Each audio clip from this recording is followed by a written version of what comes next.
Hindi Bible study group से मैं कटनी से ग्रुप रनकर मीता आर्नल्ड आप सभी मसीही भाई बहनों का प्रभु यीशु मसीह के पवित्र और सामर्थी नाम में अभिवादन करती हूँ।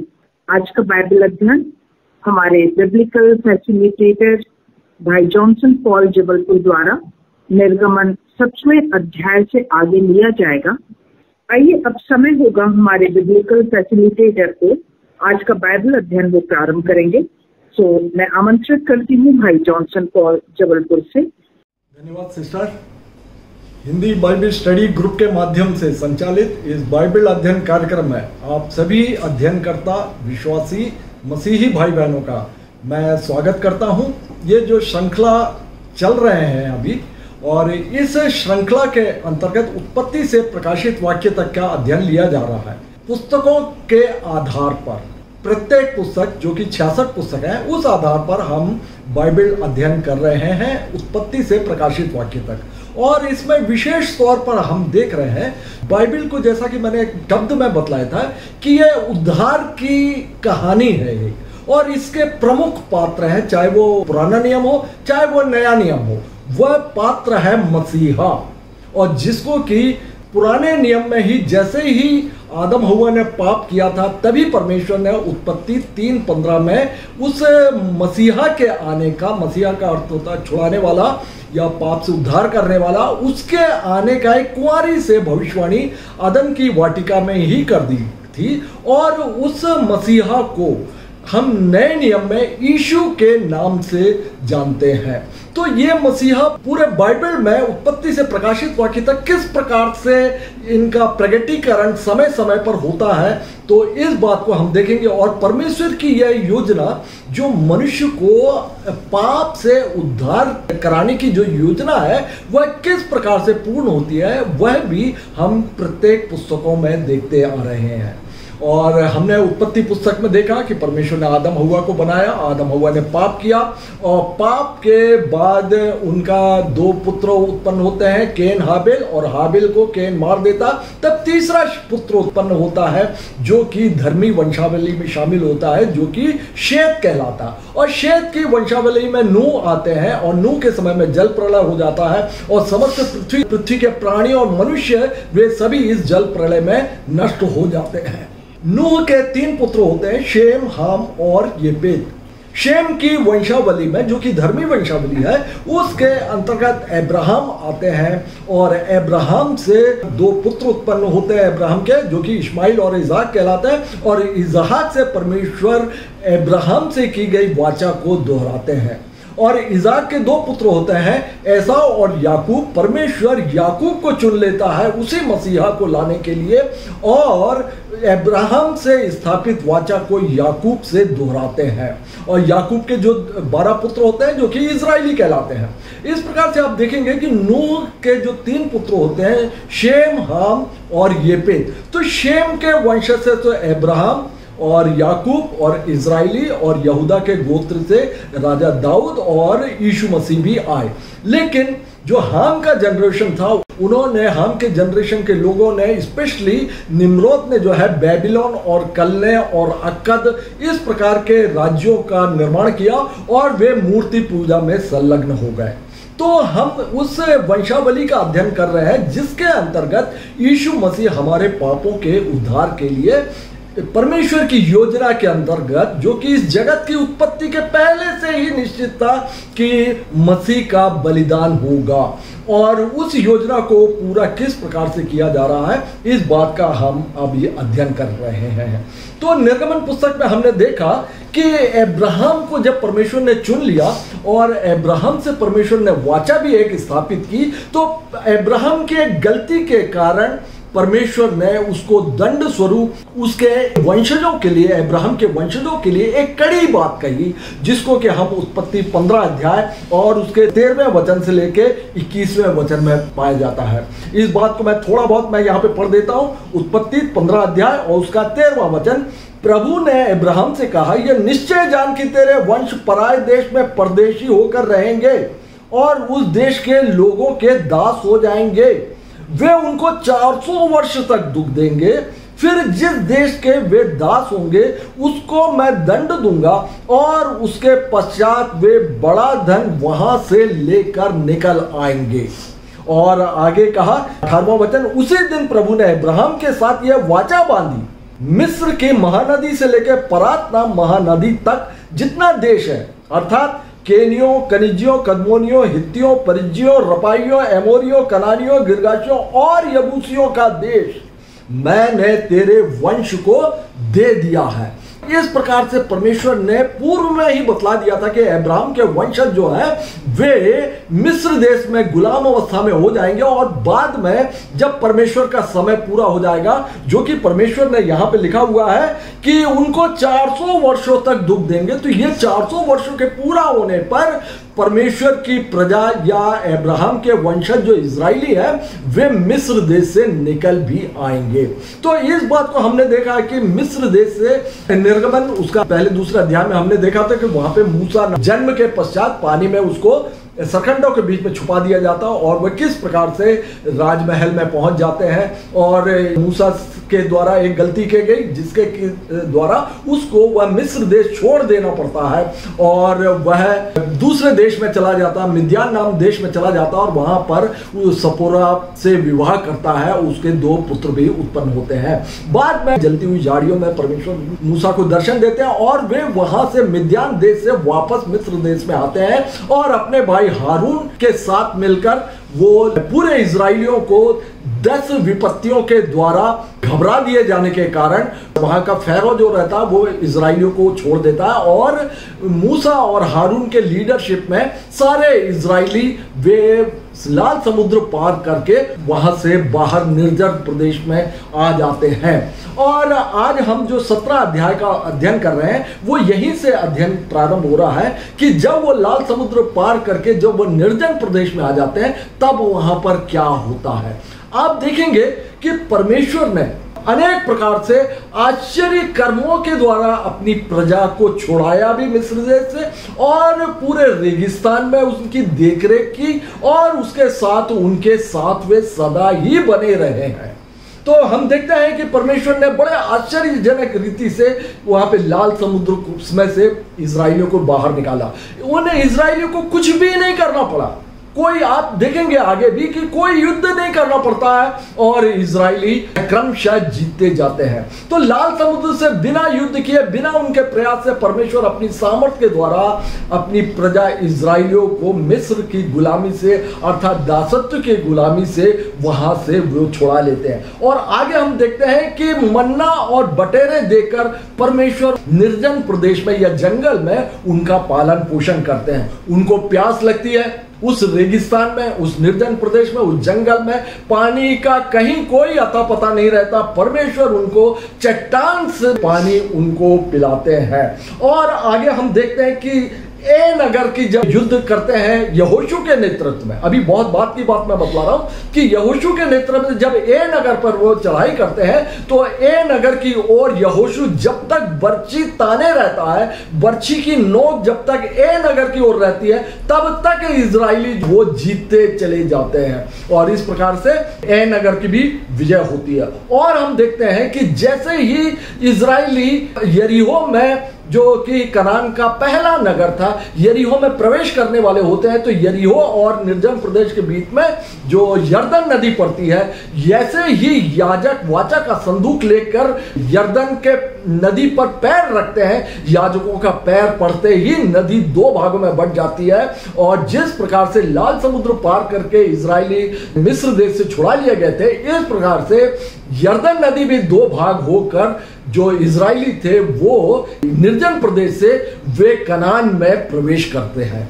और कनान में भी प्रवेश करते समय बड़े आश्चर्यजनक रीति से आप देखेंगे कि यरीहो की दीवार, जो यरीहो प्रथम नगर था, उसके दीवार को भी परमेश्वर बड़े बिना युद्ध किए और बड़े आश्चर्यजनक रूप से उसको वो गिरा देते हैं और इजरायली वे यरीहो के नगर वासियों पर विजय प्राप्त कर लेते हैं। तो इस प्रकार से हम देखते हैं कि परमेश्वर बड़े आश्चर्य कर जो कि मनुष्य सोच भी नहीं पाता है। इस प्रकार से परमेश्वर अपनी प्रजा का ख्याल रखता है और पुराने नियम में भी रखा और परमेश्वर आज भी वैसा ही ख्याल रखता है, क्योंकि परमेश्वर कभी ना बदलने वाला परमेश्वर है जिसकी कि हम आराधना और स्तुति करते हैं। अब हम 17वें अध्याय में देखेंगे। यहां पर हमने देखा था कि इजरायली जो है बहुत प्यास के कारण मूसा को वाद विवाद करते हैं और मूसा जो है परमेश्वर से प्रार्थना करता है। परमेश्वर उनको एक चट्टान दिखाते हैं और वहां पे 17 अध्याय उसका 6वें वचन में बोलते हैं, देख परमेश्वर बोलते हैं मैं तेरे आगे चलकर होरे पहाड़ की एक चट्टान पर खड़ा रहूंगा, आगे तू उस चट्टान पर लाठी से मारना, तब उसमें से पानी निकलेगा जिससे ये लोग पिए। और इस आज्ञा के अनुसार मूसा जो चट्टान पर लाठी से प्रहार करता है और वह चट्टान जो है पानी देती है। यह घटना 2 बार होती है। एक बार मूसा से परमेश्वर बोलते कि तू उस चट्टान से बात कर, सिर्फ वो बात करना रहता, लेकिन मूसा वह इजराइलियों से चिढ़ाए जाने के कारण गुस्से में आके वो लाठी से प्रहार कर देता है, जिससे कि परमेश्वर अप्रसन्न हो जाते हैं मूसा से और जिसकी वजह से मूसा दूध और मधु की धारा बहने वाले देश कनान देश में प्रवेश नहीं कर पाता। तो यहां पर लिखा हुआ है कि होरे पहाड़ के एक चट्टान पर खड़ा रहूंगा और इस बात को हम 1 कुरिन्थियों और 10वें अध्याय और उसके 3 और 4 वचन में भी इस प्रकार से देखते हैं, जहां पर कि इसी घटना का वर्णन किया गया है। और वहां पर लिखा हुआ है सबने एक ही आत्मिक भोजन किया, अर्थात मन्ना और बटेरों से जो कि आसमान से गिराई गई थी, एक ही आत्मिक भोजन किया और सबने एक ही आत्मिक जल पिया, क्योंकि वे उस आत्मिक चट्टान से पीते थे जो उनके साथ साथ चलती थी और वह चट्टान मसीह था। अर्थात यह जो मसीह था यह इजराइलियों के साथ साथ ही चलते रहे हैं। पुराने नियम में भी समय समय पर हम देखते जाएंगे कि मसीह ऐसा नहीं कि नए नियम में आकर वहां पर पैदा हुए, जिसका कि यीशु नाम रखा गया।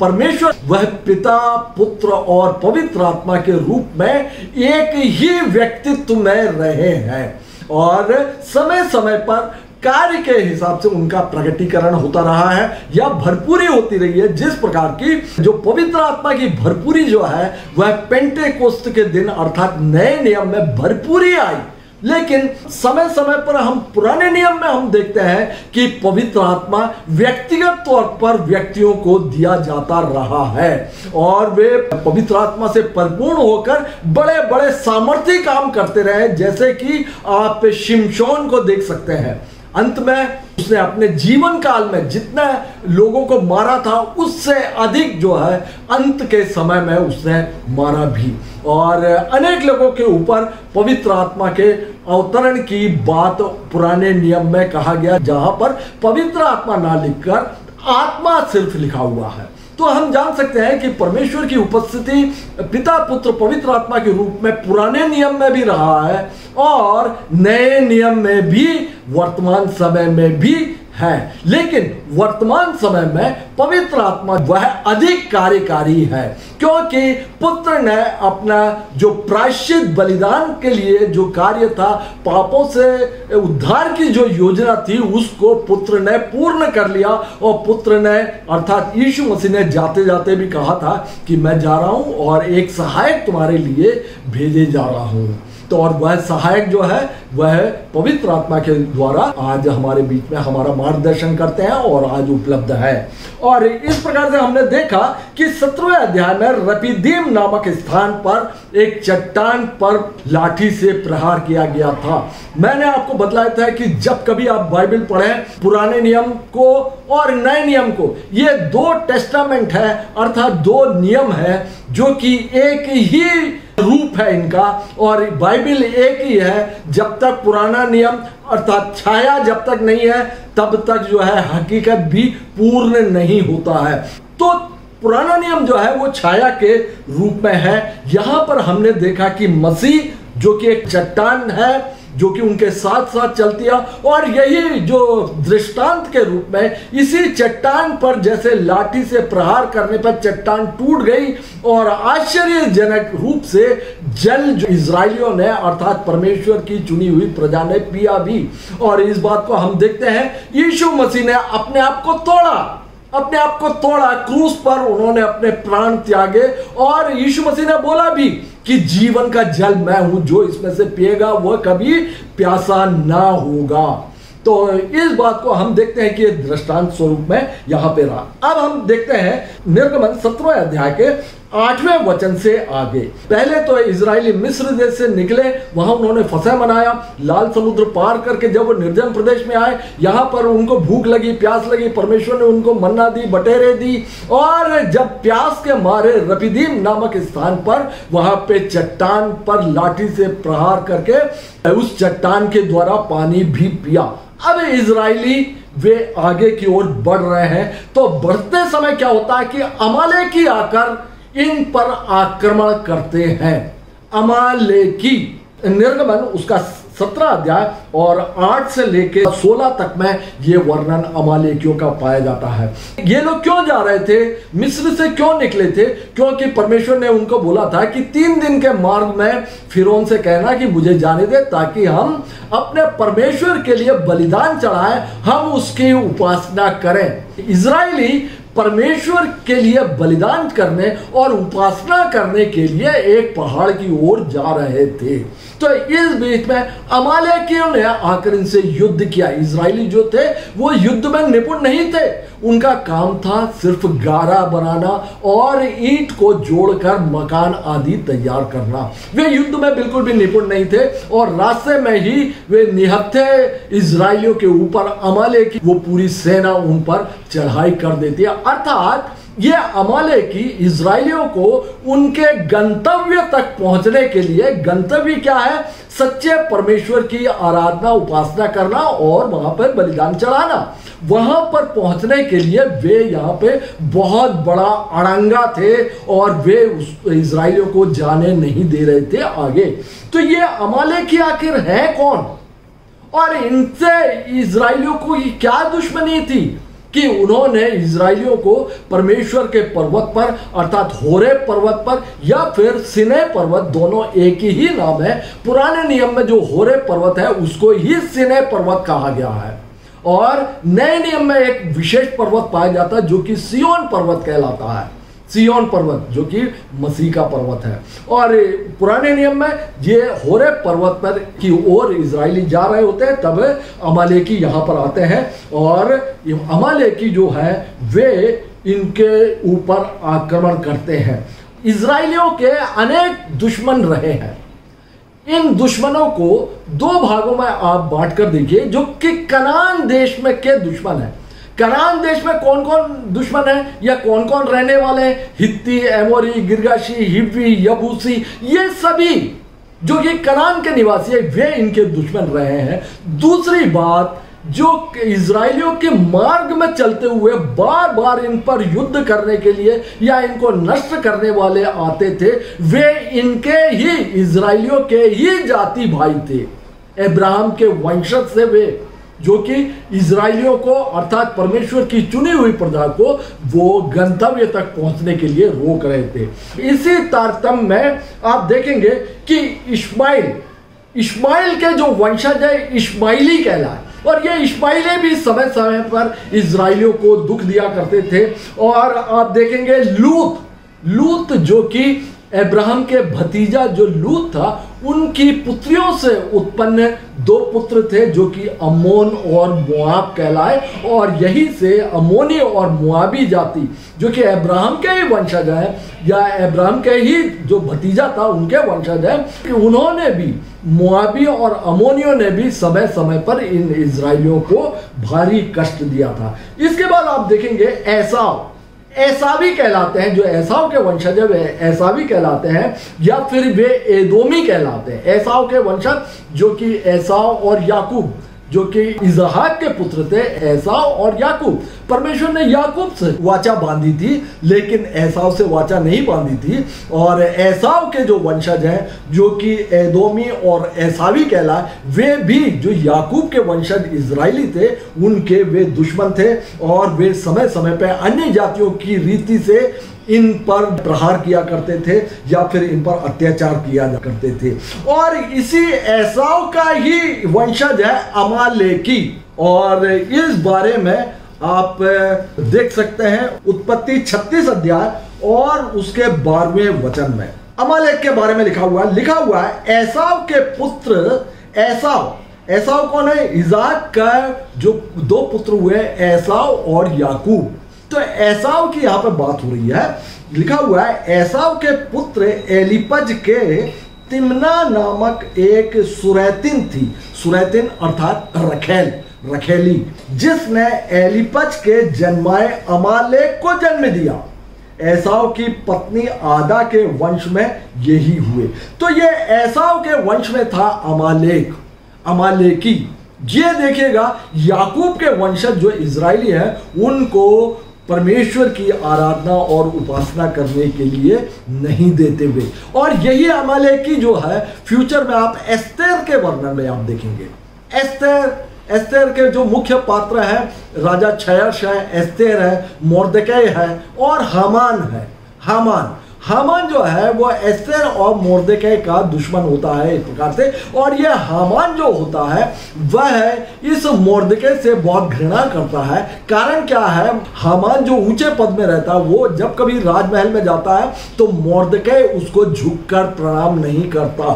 कारण क्या है? ये बाइबल में नहीं लिखा है, लेकिन बाकी एविडेंस से हम जान सकते हैं कि हामान जो था वो अमालेकी था और मोर्देकै जो था वो यहूदी था। यहूदी कभी भी अमालेकियों के सामने नहीं झुकते। इसीलिए मोर्देकै जो है, एस्तेर के स्टोरी में मोर्देकै हामान के आगे नहीं झुकता। और हामान इसी वजह से भारी चिढ़ इनके विषय में रखता है, बहुत घृणा वह एस्तेर और मोर्देकै के विषय में रखता है, क्योंकि हामान जो था वह अमालेकी था। तो अब हम यहां पर देखते हैं कि इजरायली जो है वो रपीदीम में वो पानी पीकर और आगे को बढ़ते हैं और अमालेक से यहां पर रेगिस्तान में युद्ध होता है। यहां पर भी देखेंगे अमालेकियों के साथ युद्ध में भी परमेश्वर बड़े आश्चर्यजनक रीति से इनको विजय दिलाते हैं। वहां पर जब युद्ध होता है तो मूसा जो अपने दोनों हाथों को ऊपर किए रहता है, और जब तक वो ऊपर किया रहता है तब तक इजरायली जयवंत होते हैं। और जब हाथ थक जाता है और भर जाता है, तब जब नीचे होने लगता है, तब अमालेकी प्रबल होने लगते हैं और इजरायली जो है वे हारने लगते हैं। तब इजरायली वे हारून और यहूदा गोत्र का एक हूर नामक एक व्यक्ति था, उन दोनों ने, हारून ने और हूर ने मूसा के दोनों हाथों को पकड़कर ऊपर उठाए रखा और शाम तक ऊपर उठाए रखा, और इस प्रकार से अमालेकी परास्त किए गए। आप देखेंगे परमेश्वर अपनी प्रजा पर समय समय पर कितने आश्चर्यजनक रीति से परमेश्वर अनुग्रह करता है और उनको बचाता रहा है। और हम 18वें अध्याय में हम देखते हैं, निर्गमन 18वें अध्याय में, कि यहाँ पर मूसा जो होते हैं वो अकेले सारे इजरायली, लाखों की संख्या में इजरायली रहते हैं, वे एक साथ टेंट में निवास करते हैं रेगिस्तान में, आपस में अनेक बातों को लेके झगड़े फसाद भी हुआ करते हैं। तब वे सारे झगड़े को लेकर न्याय के लिए वे इजरायली मूसा के पास आते हैं। मूसा जो है एक पेड़ के नीचे सुबह से लेकर रात तक इस न्याय ही करता रहता है, और फिर भी वो न्याय करने के लिए काफी लोग बच जाया करते हैं। तब मूसा का ससुर जो यित्रो रहता, वो मूसा को एक सलाह देता है और वह कहता है कि तुम वो 1000 व्यक्तियों के ऊपर एक प्रधान ठहराओ, और इसी प्रकार से 100 पर, और इसी प्रकार से 50 और 10 व्यक्तियों के ऊपर एक प्रधान ठहराओ। पहले वो न्याय करेंगे, और जब वो न्याय नहीं कर पाए तब ऐसे न्याय को जो कि वो न्याय नहीं कर पाते उनको मूसा के पास लाया जाए और उनका न्याय जो है मूसा चुकता करे। इस प्रकार से मूसा का जो बोझ है, जो बर्डन है, वह कम किया जा सकता है।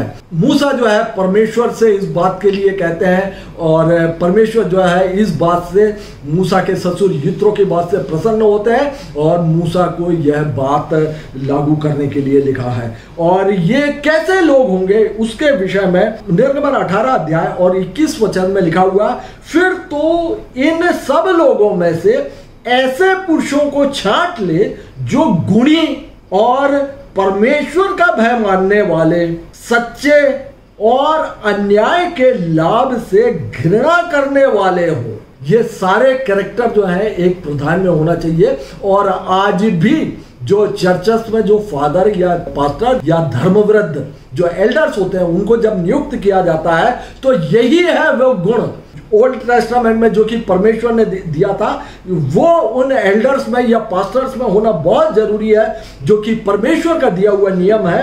नियम क्या है? तो इन सब लोगों में से ऐसे पुरुषों को छांट ले जो गुणी हो और परमेश्वर का भय मानने वाले हो, सच्चे हो और अन्याय के लाभ से घृणा करने वाले हो। अर्थात घूस वगैरह लेने वाले नहीं होना चाहिए, या फिर लालची प्रकृति का परमेश्वर का सेवक नहीं होना चाहिए, या परमेश्वर की प्रजा के ऊपर जो, या आज हम परमेश्वर के विश्वासियों के ऊपर जो लीडर नियुक्त किए जाते हैं उनमें यह गुण अत्यंत आवश्यक है। और इसी प्रकार के थोड़ा सा और जोड़ा गया है नए नियम में आकर। नए नियम में जो पास्टरों का या अध्यक्षों का जो गुण दिया हुआ है उसमें अनेक गुण और भी थोड़े बहुत गुण उसमें जोड़े गए हैं कि वे अपने परिवार का सही रूप से पालन करने वाला होना चाहिए, वे आने वाले जो गेस्ट हैं उनका सही रीति से इंतजाम करने वाला होना चाहिए। इस प्रकार के अनेक गुण जो है नए नियम में भी पास्टरों के बतलाए गए हैं। तो ओल्ड टेस्टामेंट में आप देखेंगे जो बाइबल की जो पहली पुस्तक है उत्पत्ति से लेकर व्यवस्था विवरण तक, ये पुस्तक मैंने बतलाया था कि ये नियम की पुस्तक है। इसमें परमेश्वर के सारे नियम पाए जाते हैं, जिस प्रकार के एक नियम को अभी हमने यहां पर देखा भी। अब हम आते हैं 19वें अध्याय में। 19वें अध्याय में वो 3 महीने बीत चुके होते हैं इजिप्ट से निकले हुए इजरायलियों को। अब वे होरेब पर्वत के पास वे लोग आ चुके होते हैं और वहां पर ठहरते हैं। तब परमेश्वर वहां पर उनसे एक वाचा बांधता है जिसको कि मूसा से स्थापित वाचा कहलाता है।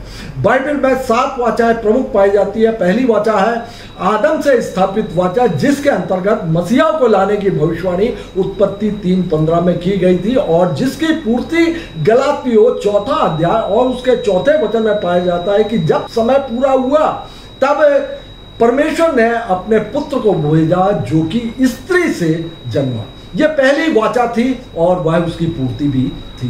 दूसरी वाचा हम देखते हैं कि नूह से स्थापित वाचा पाई जाती है। तीसरी वाचा जो स्थापित अब्राहम से की गई थी, अब्राहम से स्थापित वाचा, और यह चौथी है मूसा से स्थापित वाचा जो कि निर्जन प्रदेश में होरेब पर्वत के पास वहां पे भेजी जाती है। और इसी वाचा की स्थापना के बाद जो है परमेश्वर अपनी चुनी हुई प्रजा को चुन लेते हैं और उनको 10 आज्ञाएं भी प्रदान की जाती है और अनेक प्रकार के नियम और आज्ञाएं, धर्मानुष्ठान, ये सभी बातें वहां पर उनको प्रदान करता है इसी वाचा के बांधने के बाद। और ये वाचा निर्गमन 19 अध्याय और उसके 5वें वचन और 6वें वचन में इस प्रकार से पाया जाता है कि अब यदि निश्चय तुम मेरी आज्ञाएं मानोगे और मेरी वाचा का पालन करोगे तो सब लोगों में से तुम ही मेरा निज धन ठहरोगे।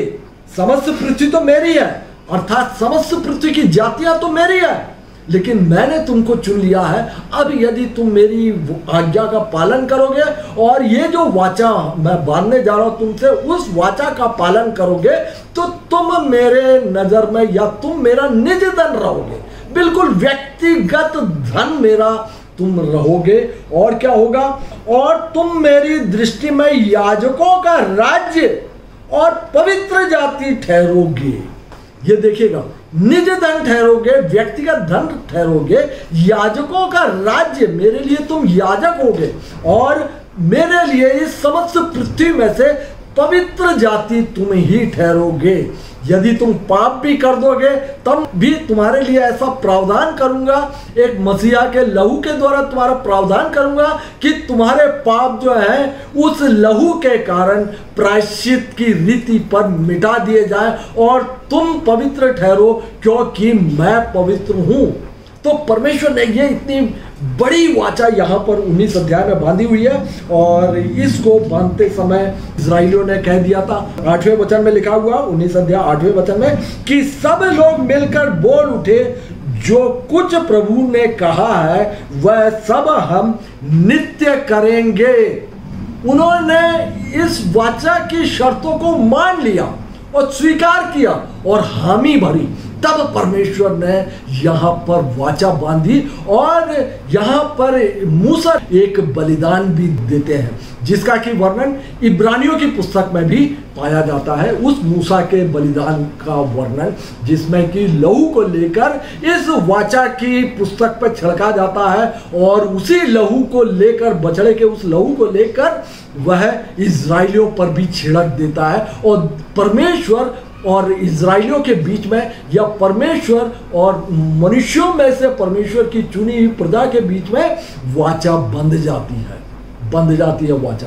और परमेश्वर की वाचा जो कि कभी ना टूटने वाली होती है। मनुष्य चाहे तो उसको तोड़ दे लेकिन परमेश्वर अपने किए हुए वादे को कभी नहीं भूलते और न ही कभी तोड़ते हैं। इस प्रकार की बाइबल में 7 वाचाएं पाई जाती है, उसमें से एक ये वाचा है मूसा से स्थापित वाचा।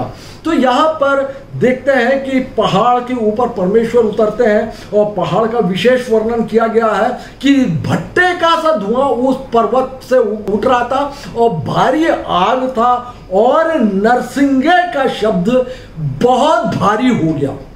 नरसिंगा अर्थात होता है जो भेड़ या जो नर भेड़ होता है उसके सींगों का जो बाजा बनता है जिसको कि फूंक कर बजाया जाता है उसको नरसिंगा बोला जाता है। और इसके अलावा एक और फूंकने वाला बाजा होता है जिसको कि तुरही बोला जाता है जो कि चांदी का बनता है। तो नरसिंगा और चांदी में अंतर है। नरसिंगा जो कि जीवित प्राणी का सींग होता है जो कि परमेश्वर की ओर से ओरिजिनली दिया हुआ रहता है। आगे हम देखेंगे कि परमेश्वर के नियम, परमेश्वर मनुष्य के बनाए हुए किसी भी घर में किसी भी प्रकार की चीजों से परमेश्वर उसमें अपना संबंध स्थापित नहीं करता। इसी प्रकार से ये जो नरसिंगा है ये प्राणी के सींग से बना हुआ चीज है और इसके फूके हुआ जो शब्द है वो यहाँ पर आता है। और इसी प्रकार से जो नरसिंगा जो है अंतिम समय में भी ये नरसिंगा ही फूका जाएगा और वहां पे तुरही ही जो है वह चांदी की बनती है, उसका विशेष महत्व नहीं है। लेकिन नरसिंगा जहां जहां बाइबल में फूका जाएगा या नरसिंगे के सींग में तेल डालकर जो अभिषेक किया जाएगा ये सब बहुत ही मुख्य बातें हैं। तो यहाँ पर हम देखते हैं कि भारी आवाज और भारी जो आग और धुआं और पर्वत का हिलना, इन सब से इजरायली जो है अत्यंत डर जाते हैं और वे बोलते हैं कि ऐसा परमेश्वर हम लोगों से बातें ना करे, ये तो मूसा ही इसको सह सकता है, मूसा से ही बातें करे। तब जो है इब्रानियों की पुस्तक में ये इस घटना को लेकर बोला गया है कि अब ना ऐसा शोर है, ना ही कांपता हुआ पर्वत है, ना ही वैसे भट्टे का सा धुआं है और ना ही वैसा आग और अंगार है जिसके की पास, ऐसे परमेश्वर के पास तुम नहीं आए हुए हो। अब तुम सियोन पर्वत के परमेश्वर के पास आए हो जो कि यीशु मसीह है, जो कि अत्यंत दीन है और नम्र है। ऐसे परमेश्वर के पास आज हम और आप आए हुए हैं। अब यहाँ पर जब परमेश्वर उस पर्वत पर उतरते हैं तो वहां पर उसको 10 आज्ञाएं देते हैं। हालांकि जो पूरा जो व्यवस्था विवरण तक जो नियम की पुस्तक है उसमें 613 आज्ञाएं पाई जाती है जो कि परमेश्वर ने इजराइलियों को पालन करने के लिए दिया था। लेकिन जो 20वां अध्याय है यहाँ पर मुख्यतः 10 आज्ञाएं हैं जिसका कि सामान्य रूप से कलीसियाओं में प्रचार किया जाता, पास्टर और या फादर, वो लोग इस विषय में बतलाया करते हैं, लेकिन 613 आज्ञाओं के विषय में नहीं बतलाया जाता। ये लोगों को मालूम ही नहीं है कि परमेश्वर ने सिर्फ 10 आज्ञाएं नहीं दी है, 613 आज्ञाएं दी हैं, जिसमें कि धर्मानुष्ठान भी आते हैं, आज्ञाएं भी आती हैं। इस प्रकार से जो 5 जो बातें हैं वे सभी इसमें आते हैं, जिसमें कि आज्ञाएं सिर्फ 10 के विषय में भी हम जानते हैं। अब हम देखते हैं इन 10 आज्ञाओं के विषय में। ये जो 10 आज्ञाएं हैं, इसमें 50% आज्ञाएं जो है परमेश्वर ने अपने लिए कही हुई है, मनुष्य का परमेश्वर के प्रति वे आज्ञाएं हैं, और बाकी जो अंतिम जो आधी आज्ञाएं हैं वे मनुष्य का मनुष्य के प्रति है। एक आज्ञा मैं आपको पढ़ के उदाहरण के लिए मैं बता रहा हूं, निर्गमन उसका 20वां अध्याय और उसका 7वां वचन, तू अपने परमेश्वर का नाम व्यर्थ ना लेना। ये किसके लिए है? मनुष्य का परमेश्वर के लिए है। और लिखा हुआ है कि तू अपने पिता और माता का आदर करना। ये किसके लिए? परमेश्वर के लिए नहीं है, यह मनुष्य का मनुष्य के लिए है। तो हम देखते हैं कि जो शुरुआत की जो आधी आज्ञा है मनुष्य का परमेश्वर के प्रति है, और दूसरी आधी जो आज्ञा है वो मनुष्य का मनुष्य के प्रति है। तभी यीशु मसीह ने इन आज्ञाओं के विषय में बोला था कि मैं इन आज्ञाओं को तोड़ने नहीं आ रहा हूं, बल्कि इसको पूरा करने आया हूं। लेकिन जो वस्तु जीर्ण शीर्ण हो जाती है उनका मिट जाना अवश्य है। यीशु मसीह ने इन पुराने नियम की इन 10 आज्ञाओं को 2 आज्ञाओं में उन्होंने पूरा किया कि तू अपने परमेश्वर को सारे मन, सारे प्राण, सभी बातों से तू प्यार करना। यह मनुष्य का परमेश्वर के प्रति था, जो कि 10 आज्ञाएं उसका 50%, प्रारंभिक 50%, और बाकी जो 50% उसको यीशु मसीह ने बोला कि तू अपने पड़ोसी से अपने समान प्रेम रखना, मनुष्य का मनुष्य के प्रति। तो आप देख सकते हैं कि जो छाया जो कि पुराना नियम है और जो हकीकत जो नया नियम है, कितना अधिक साम्यता है। ऐसा नहीं है कि पुराना नियम हमें नहीं पढ़ना चाहिए, बिल्कुल हमको पूरी तरह पढ़ना चाहिए, क्योंकि आपको इतिहास जानना होगा तो आपको पुराना नियम पर ही आना होगा, और नए नियम से मात्र रिजल्ट जो है वह बतलाया गया है। लेकिन इसके पहले की बातें आपको जानने के लिए पुराना नियम अवश्य जानना होगा। इसके बाद हम देखते हैं कि पवित्रता संबंधी अनेक प्रकार के नियम यहाँ पे दिए गए हैं 20वें अध्याय के बाद में, 10 आज्ञाओं को प्रदान करने के बाद में। 20वां अध्याय और उसके 22वें वचन से लेकर 26वें वचन तक, 22 वचन से लेकर 26वें वचन तक आप देखेंगे एक नियम बतलाया गया, वेदी से संबंधित नियम। वेदी तो यहां पर बतलाया गया है कि मेरे लिए मिट्टी की एक वेदी बनाना और अपनी भेड़ बकरियों और गाय बैलों की होम बलि और मेल बलि को उस पर चढ़ाना। परमेश्वर ने अपने लिए मिट्टी की वेदी के लिए बोला, ना कि सोने चांदी की, या फिर ना ही सीमेंट और गारेज की, और ना ही किसी प्रकार के जिसमें कि मनुष्य परिश्रम किया हो, ऐसे व्यक्ति में परमेश्वर नहीं उपस्थित हो सकता। यहाँ पर दिया हुआ निर्गमन 20वां अध्याय और उसके 24वें वचन में मेरे लिए मिट्टी की एक वेदी बनाना और अपने भेड़ बकरियों और गाय की होम बलि और मेल बलि को उस पर चढ़ाना। जहां जहां मैं अपने नाम का स्मरण कराऊं वहां वहां आकर मैं तुम्हें आशीष दूंगा। आगे लिखा हुआ यदि तुम मेरे लिए पत्थरों की वेदी बनाओ, तराशे हुए पत्थरों से ना बनाना। देखिए फिर वही बात, पत्थरों की यदि वेदी बनाना है, एक तो परमेश्वर चाहते हैं कि मिट्टी की, सिंपल मिट्टी और पानी से गूंथा हुआ एक वेदी बनाओ जिसके ऊपर आप बलिदान किया।